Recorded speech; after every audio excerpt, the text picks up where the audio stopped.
Hello everyone and welcome to my channel. Thank you guys so much for 100 subscribers. This is really exciting. I can't believe how much the channel's grown in such a short amount of time. It's only been about a month and a half. And while 100 subscribers isn't the craziest number in the world, it is very big to me. And I just wanted to make this video to thank you guys for the support that you've been giving me. I'm going to be going ahead and showing you guys all of the prints that I have that I've made for myself and the ones that I kept, some of the ones that I made for gifts for others, and stay tuned to the end of the video for a giveaway.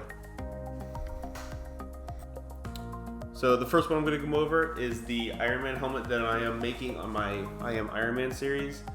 Just wanted to knock this one out real quick. As you can see, since that first episode I have hit the entire print with primer and even hit the faceplate with some Bondo, and I'm getting pretty proud of this thing. Not much more to say about it. Part 2 of that video should be coming out within the next month. I know it's going to be a while, but I do have a couple of projects that I want to get through before I put the part 2 of this out, so stay tuned for that. Next up, this is my first Iron Man helmet that I made, is the Iron Man Mark III helmet from the first movie. It is a pretty decent print. It looks okay on camera. As you can see, this was where it was the supports were, and I didn't put as much effort into sanding and the prep part. It does have a removable face mask, however, which is pretty neat. And it was just my first attempt at an Iron Man helmet. It's pretty good. I hit the jaw piece with some black detailing as well as the face mask. It's a pretty good helmet. Not the most proud of it, but for my first Iron Man helmet, I feel like it was okay.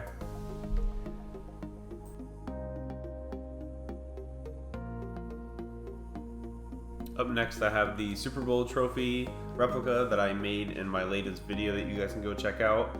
Something I wanted to say about a lot of these prints is when I first got into 3D printing, I was rushing everything. The sanding and prep process, the paint, the glue, the water from washing it, everything was rushed. So a lot of these prints aren't the best, and I'm learning, and I'm gonna try to make the best that I can for these videos coming up. Up next, we got the AntMan Quantumania helmet. I wanted to get this completed by the time the movie came out. Obviously that did not happen, but it is in full swing of the prep stage. I currently am putting Bondo across the entire helmet and priming it. Hopefully I'll have this helmet done within the next month. I was gonna try to hurry up and finish it before the movie came out, but I didn't want to rush it. I want these to be nice. I don't want them turning out how my original prints did. Next, we have this Mandalorian helmet. As you can see, well, you probably can't tell, but this helmet is ready for paint. It is completely smooth and wet sanded to a 1500 grit, and it is ready for paint. All I have to do is glue the two side ear muffs on and the back vent, and this helmet is complete. I just have to paint it with a high gloss black and then rub the graphite powder on it. Up next, I have this RoboCop from the 80s movie helmet. I made this for my dad for Father's Day, and it was I put effort into it, but it didn't look too great. This was when I was first getting into 3D printing, and as you can see, I did not put enough time into the prep stage, but it came out pretty decent. I like it. I might make the new helmet from the I think it was in 2015 is when the new movie came out, and I really want to make that helmet with the lights on the visor and all that. I did put a visor in this one too, which is cool. Up next, we got this Hellcat model that I made for my dad, and it is the Challenger model, so I went ahead and printed him one. It was when I had the Creality CR10S Pro V2, and I tried to print this as fast as I could on it. I ended up actually having a lot of problems with it and sent it back. This was just a small model that I made for my dad for fun, and it came out pretty decent actually. Up next, we have my first attempt at creating Mjolnir. The hammer might look okay from afar, but up close it's really terrible. I laid it down on leather a couple times by accident, so the paint is really messed up. The bottom of the print, the supports completely were welded to it because of the settings that I had, so the bottom looks terrible. The leather was not glued on properly or cut exactly how they should have been.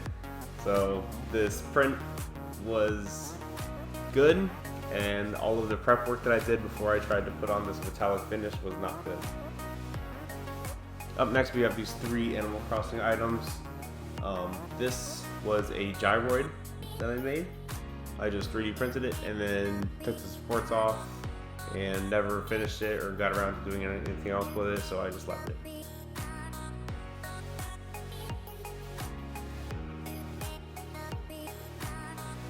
Next we have this fossil item.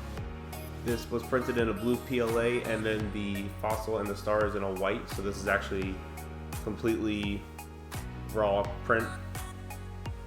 These were welded on with a soldering iron, and it's supposed to be like a, I think like a jewelry box.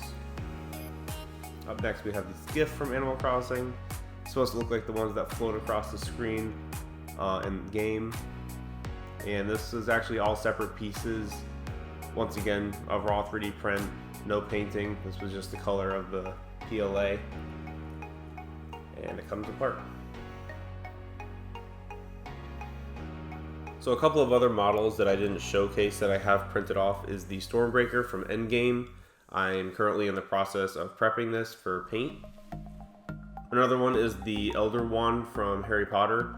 I don't know much about it, but my friend wanted it, so I printed it out for him and painted it brown. And finally, this Yoda book holder that I made for my girlfriend, who also likes Star Wars and is really into books.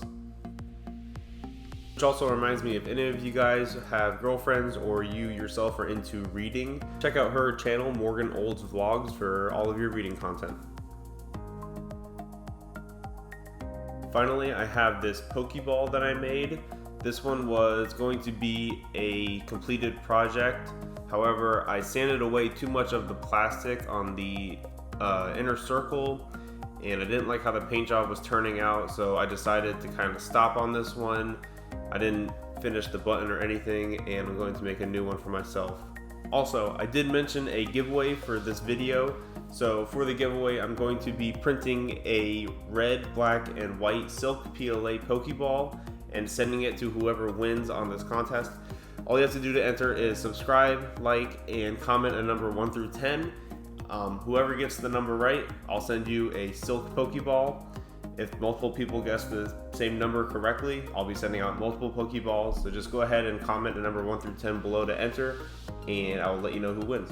Once again, thank you guys so much for 100 subscribers. I can't believe that the channel has grown as fast as it did, and stay tuned for more videos.